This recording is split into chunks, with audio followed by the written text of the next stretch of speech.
Hi, I'm Bryony Best, and I'm about to do my second reading from my first book, which is The Girl from Pompey. It was published in November 2021, and we finished off on page 24, I believe. So here we go. Oh, and if you haven't read the first one, it is on here. I guess so, but what does that mean? I'm thinking that creating is what will fulfill you, but I guess we won't know until you do it. Michelle looks at me suspiciously, but I do not blame her. We've never really spoken as friends, but I told her the other day that I've started to like her. I did not tell her that it's because I like people who work hard. I kept that to myself. But I did share the fact that I disliked her before because I heard she once worked in a doctor's surgery. I felt a bit stupid after this of disliking her, and then finally she informed me that she never did work in a doctor's surgery. I also spoke with Rob, an old school die-hard ex-Navy man who's caught crabs more times than a fisherman. When I asked the million-dollar question, he was smoking a rolled cigarette. He turned and replied, all serious. I could say it was when I got married, but that would be a lie. Actually, the truth is, it was when my son was born. That was the happiest time of my life. Are you happy now though, Rob? Yeah, sort of. But this job is getting me down. It's like fighting a losing battle. Now this I'd have to agree on. So that is now a total of 2 people who mentioned a family or creating. I do not have kids, as I mentioned before, and I never want them, which is unusual for a female. I'm very aware of this. But there was a time when I fell pregnant, and I have to admit, even though I did not want it, I felt a feeling that is hard to describe. It was like I had the option to be part of something bigger, magical and amazing. My body was supporting something to grow that could be human. Now that's pretty cool. What the real kicker is that I never felt more at one with nature than I ever did before, than when I was pregnant. Like I was doing what I was put here to do. Maybe there's something to this, but it cannot be where happiness lies. Or why would it only be available for females to feel like this? Surely that wouldn't be fair. I need to keep this in mind in the future. Now I'm thinking of children and the joy they can bring, as that depends on you and the love you have when you look at them. I can look at my niece's son, Lee Connor, and all my troubles just melt away. This overwhelming pride and love is beautiful and set apart from all others. So let's analyse what is so special about him or other children. Is it their innocence and no mind games attitude? They have no hidden agenda and they're too young to get caught up in the world's common issues like politics or scandals. They see everything as exciting and new and they have no fear. Plus, at such a young age, they do not care what others think of them or what colour their shoes are. They can drag you into a world we've long forgotten, but so wish to be part of. Have you ever met a cynical child? Me neither. There is a fine line between caution and paranoia, Bryony Best. I've spoken with many who have all said they have never been happy. This cannot be true. And if it is, then we're in a sorry state. I can recall my true days of being happy. I was at Wicker Primary School and was always very competitive, and I loved sport, as I do to this day. When the bell would ring for lunch, I would run out as fast as my feet would take me and play netball. I was free and nothing else mattered except playing your best with your heart pumping and your knees hurting from falling down. My mind was a bird flying high. I had no worries. It did not matter what was going on at home. It did not matter that Dad shouted a lot, especially when drinking. It did not matter that we were not rich and could not afford clothes. It did not matter that we would get the leather belt if we were naughty or were made to lean against a wall supporting our body weight with only our fingertips. On a court with a ball in my hands, I was free. My research had revealed a pattern between family, money, being a child, and love. I'm happy with these responses as they support my theory that we all want similar things. Family is to receive love and to give love, and a feeling of belonging or a place in the world. Money sounds selfish, but actually if you strip it back, people want freedom and security, which is what money allows you to have. As for being a child, this is when some felt loved, had few worries and were not aware of themselves enough to be conscious or concerned over how they were affecting the world. A lot of people say they like to give love or presents, and this makes them feel good, or to give to a charity. This is because it is instinctive to help and support, as it feels great, and we all know this in our hearts when we're doing good deeds. Quote, "Everything you do for yourself dies with you, but everything you do for the world and others is immortal." Albert Pike. Chapter 2. Ooh. Let's talk about sex. It was a beautiful day in September, and I was walking down the street with Mercedes. We were talking about sex. Shock. And I spoke of how I enjoyed sex with he who shall not be named, despite having a pencil dick. I remember how disappointed I was the first time we fooled around. He was my neighbour. If you only take one piece of advice in life, let it be this: never have sex with your neighbour, especially if they only live downstairs. Glad I got that off my chest. Anyway, his manhood was more like boyhood, yet I still digged him. So we made it work. Of course, Mercedes has a brilliant sex life with her partner. He's oh so great, and they're in love and all that jazz. I'm not bitter, I'm happy for her, but I was stuck with Mr. Woody Woodpecker, and this was just not fair. We often spoke of different men, as us females do, but I love to share the experiences, my tales of woe. However, the question is, did it bring happiness? Can you get happiness from good sex? Mercedes likes to tell me when she's had sex. She turns her pretty little head and her innocent little blue eyes with her blonde bimbo looking hair, which is a trick, as she's very smart with a mouth to match, and announces, "Ian and I had good sex last night." She usually does this when she knows my sex life is on pause. I think she prefers my horror stories of freaky sex rather than the hot ones. Well, we all know you can't get happiness from bad sex. Mercedes often slaps her hands together to make a dull thud noise, which makes me cringe as it reminds me of let's call him the round man, that I'd slept with, and he would sweat and drip would drip in my eyes. It was horrible, very traumatic time. No happiness was gained there, just bad memories and a few odd DIY jobs around the house. Then there is Leanne, my other best friend from secondary school. She does not share her experiences, but I know she loves her partner. I shall ask her if sex equals happiness. A lot of people say that good sex is the key, but come on, let's think rationally. It doesn't last that long, and what about nuns and others who are celibate?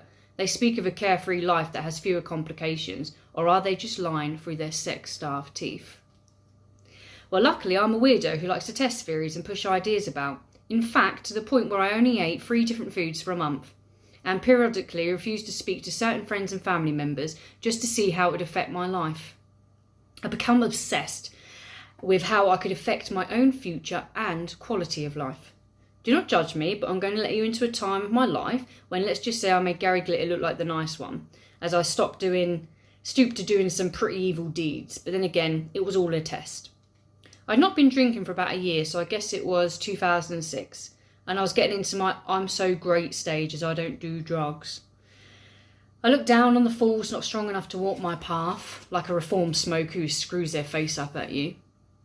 You consider burning their hair, but then remember you're an adult. Well, at least on paper. I remember being sat in a pub on Albert Road.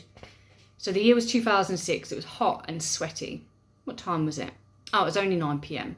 I spotted another old mate walking over with eyes wide, sweat pouring down her head, and pupils like saucers. God, I missed that. I was fully aware that I was going to have to engage in shit conversation and pretend to care that she was okay when clearly she was off her face on ecstasy. Since I stopped selling them to her, I hardly see her, which is expected. It's the story of all ex-chefs.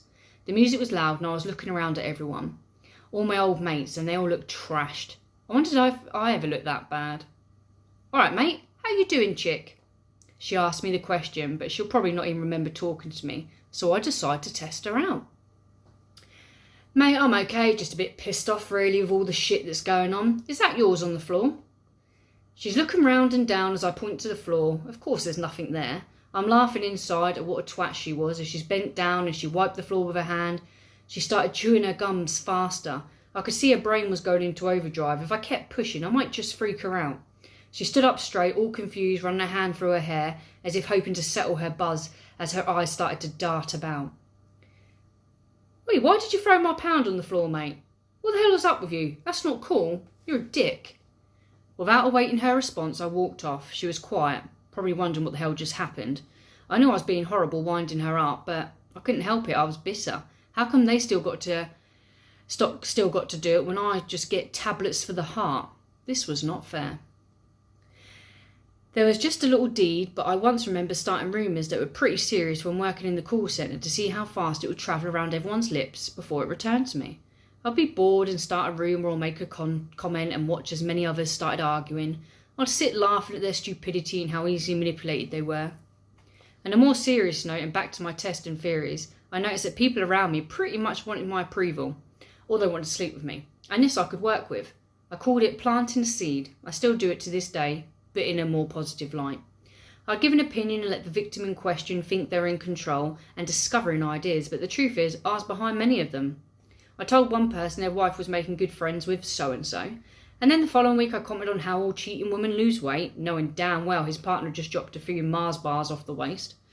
I was evil and fascinated with how easily people were confused or persuaded, so with this in mind, I decided to try it out with men. Remember the guy I said was pursuing me for years? By the way, there's a lot of them, but wakey. I mentioned this one already. Well, I knew I could get him to do some crazy things, and I was excited for this. Ring, ring, ring. Hi, Bryony, do you fancy coming round my house tonight? Well, I'm not sure because, I'm a spiritualist and I know you were taking drugs last night. Means you won't be in control of yourself spiritually, so I could not be around you unless... Yeah, that may work. Oh, also I have an essay for college and I really should do that actually, so I'm going to have to say no. Sorry. How about if I write your essay for you? And that way you could still come round and watch TV while I do it. Okay, that's a plan. So you'll be at your house and I'll be at your house in an hour. Let me just get sorted and I'll be there soon. Oh my God, is there anything this man won't do? I've been pushing his buttons for months now, maybe years. It's cruel, but more for him.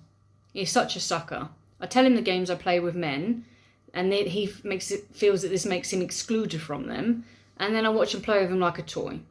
He's not even religious, yet he's going to let me perform a ritual. I don't even know any of what I said. It was unreal. Yet he bought it, twat. I leave it a few days. He's already sent me 4 texts telling me he's got my favourite snacks and films to watch. An hour passes, then another, and I text him. Sorry, I'm busy now. I played a lot of these games with people, as I noticed I had real power. Actually, it was just a bitch thing, but I believed people were here in my life, so why not mess with them and just see how far my human brain can push them? I've now learned that I did not have power that was a special gift. I just had the same power as everyone else, and it's called free will that affects others. That stupidity and weakness I spotted in others was not weakness, it was kindness, and I abused it. Again, I was in my I am owned something stage, so I can do what I want. I realise now why us reformed people at times choose to dislike others still riding the train.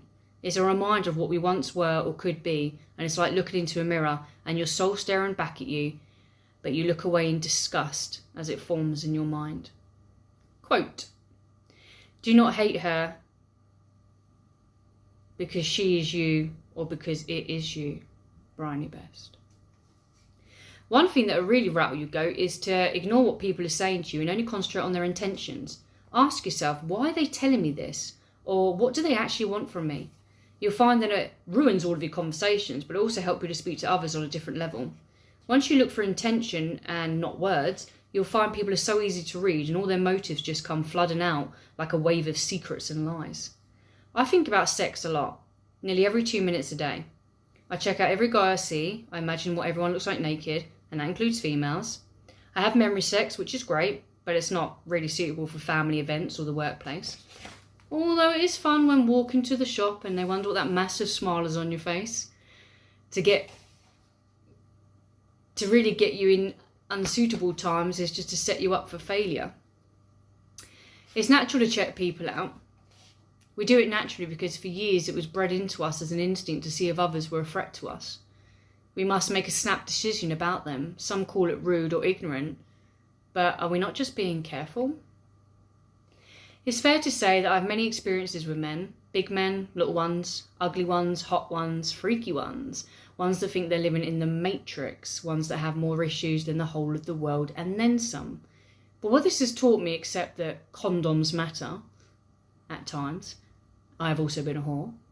With this in mind, I do not believe that sex, no matter how much it rocks your world, is the key to fulfilment, but it certainly plays a part. Can being in love be the answer? I've also been in love. Yes, love. That crazy rip your eyes out and do anything for them kind, the can't live without them kind, and if they even think that another woman is pretty, I'll rip their balls off so fast and shove them down his neck until he chokes. I've also been hurt like many others, and then it's game over for many. Once bitten, twice as shy. But is it not all part of growing up? After all, what doesn't kill you only makes you stronger. Not to go all Mills and Boone on you, but are we not all looking for love on some level? To be someone's number one? I know I am. Whether it's marriage or crazy ass sex every which way, it's still a form of relationship, and that's the beauty. No two people are the same, so you can experience different feelings and emotions with others. So therefore, I cannot buy into this continued unrealistic goal that everyone is aiming for, consistent of finding the one. Surely we would not be put here only to have experienced wisdom or life with only one other. I've loved many people and spent time with many men. In my own special way, I've learned so much and changed as a person. I thank them all, but not the one that gave me chlamydia, of course. And if I'd missed all of this due to waiting for the one, then my God, he better be Superman with a penis that ejects Jack Daniels while gold forms around him. It's not for want of trying that I have searched for a man and failed, as I was engaged many moons ago. I slept with men not wanting love but received it. With this in mind, I do not believe love is happiness from a partner, as nothing lasts forever. This is not me being cynical, this is science. You can only truly be in love for a few years. Being in love is a chemical reaction that lets out or overproduces serotonin, which makes you feel happy, a bit like taking ecstasy. But the love high can only last for a few years, so you can love someone forever, but not be in love forever. I'm sitting on a new bench looking at the sea. It is sunny and the evening is starting to fall. I can feel the warm breeze on my face and taste the salt in the water splashing up at me.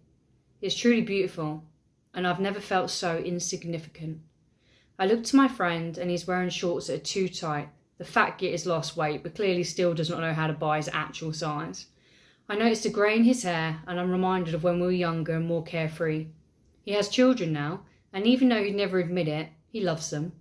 I know he misses the freedom and less responsibility. We only talk of the days we lived instead of still living. I'm wearing a silly summer dress that shows off my tanned legs and big boobs. So he keeps looking, but who can blame him? If I didn't want him to, then I should have worn a jumper. He looks serious. Oh God. I hope he doesn't say he loves me again. That would be awkward. I may just have to lose him forever as a friend. Bryony, did you do the lottery on Saturday? Yeah, sometimes. But to tell the truth, when they started doing it on Wednesday in the new Thunderball game, I just got confused, so I don't really do it as much anymore. Why, do you? Nah, I don't see the point. It's not like you're going to win. It's a mugs game with no chance of actually winning. What is it, like 1,000,000 to 1 chance? I smile to myself already as I know what I'm going to say to his comment, as I've used this example 1,000 times. Okay, yeah, maybe it's a mugs game, but tell me, how many successful marriages or relationships have you had? Oh, you're fucking funny, aren't you? Okay, I feel like I'm a winner already.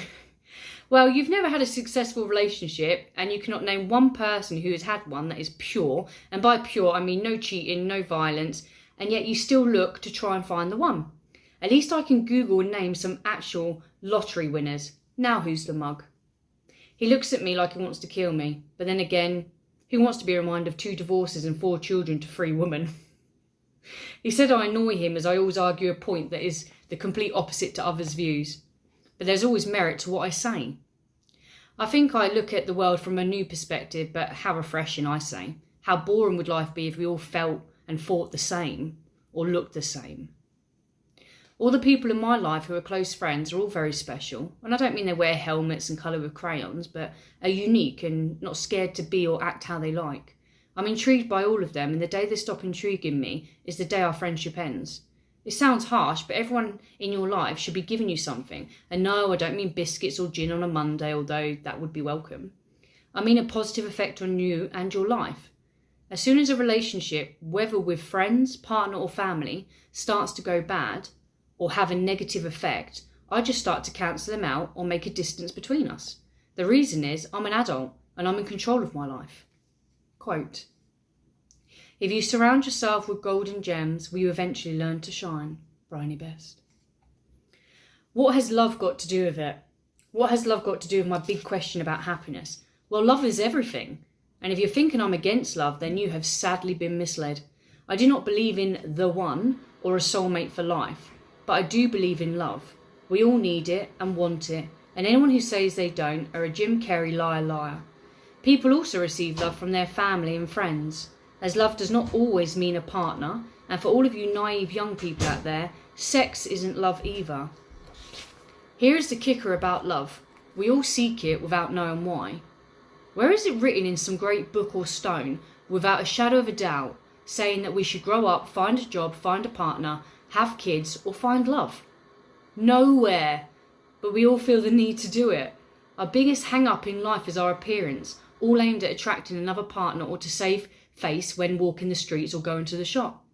A few people would say they don't care. But if that was true, they would not buy clothes or products or washing powder because, quite frankly, who would care? Love as though you've never been hurt is how the famous saying goes. Is that possible? After all, we are conditioned to react to past experiences, our environments and conditioning from influences around us every day. These facts make me feel like a puppet and in the least control I've ever felt.